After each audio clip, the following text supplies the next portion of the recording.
Hello friends, let us now learn about scopolamine.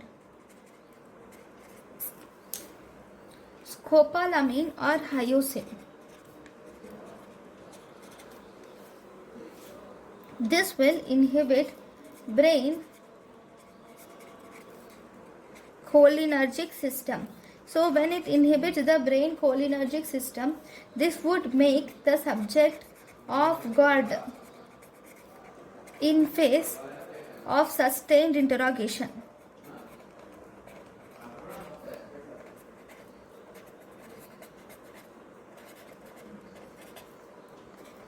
And sleep deprivation. So because of this, that means it will off guard the. That means what scopolamine does is it inhibits brain cholinergic system, and it will also produces sedation and amnesia also.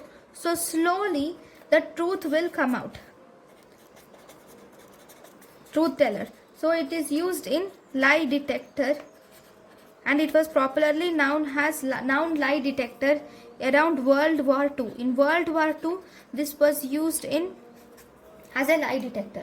So this is important point about scopolamine. Thank you for watching.